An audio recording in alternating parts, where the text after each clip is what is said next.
Halo semua, perkenalkan nama saya Farhan Tirta Amarta dengan NIM 122370062 dari Prodi Teknik Pertambangan Institut Teknologi Sumatera.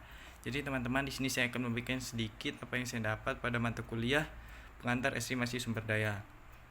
Jadi saya dapat adalah yang pertama, apa itu estimasi. Jadi estimasi adalah suatu proses untuk memperkirakan nilai atau jumlah dari suatu mineral.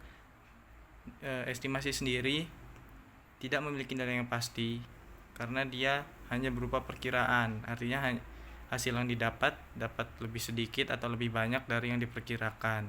Hal inilah yang membedakan antara estimasi dan kalkulasi, karena kalkulasi itu memiliki nilai yang pasti yang dapat ditunjukkan dengan angka. Estimasi juga dapat ditunjukkan dengan angka, namun hasil yang didapat tidak pasti. Selanjutnya adalah hal-hal yang dapat menjadi pertimbangan dalam perencanaan penambangan. Yang pertama adalah kondisi overburden. Sebelumnya, jadi overburden itu adalah suatu lapisan yang menutupi mineral di bawahnya, yang mencakup seperti ketebalan hingga kemiringan lapisan. Lalu yang selanjutnya adalah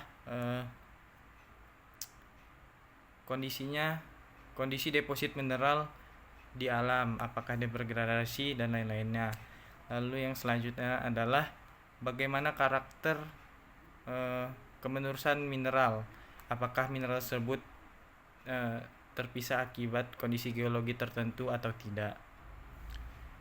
Lalu ada hubungan antara hasil eksplorasi, sumber daya mineral, dan cadangan mineral. Data yang didapat dari hasil eksplorasi dapat melalui beberapa tahap seperti tereka, tertunjuk, terukur, hingga terbukti. Semakin ke bawah prosesnya atau menuju ke terbukti, maka tingkat pengetahuan dan keyakinan geologinya akan semakin meningkat. Lalu ada pertimbangan faktor penambangan seperti pengolahan atau pemurnian, nilai ekonomi, pemasaran, hukum dan lingkungan, sosial, dan pemerintah. Lalu selanjutnya ada jenis-jenis pemboran. Jadi yang pertama ada pemboran non-coring.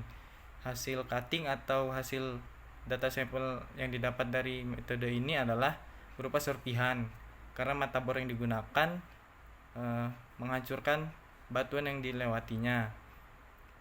Metode ini memiliki kecepatan pemboran yang tinggi namun dengan akurasi yang rendah, dan juga kelebihannya adalah dengan biaya yang rendah.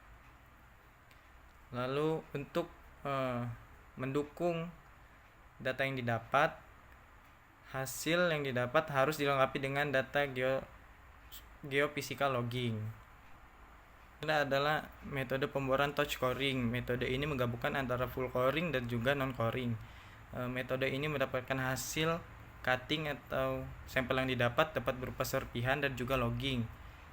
Karena dia logging ini didapat karena menggunakan metode full coring. Lalu metode hasil serpihan ini didapat karena menggunakan metode non coring.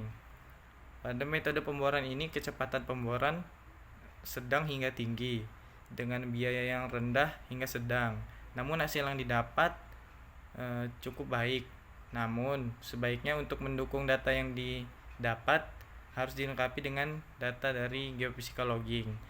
Lalu yang terakhir adalah metode pemboran full coring.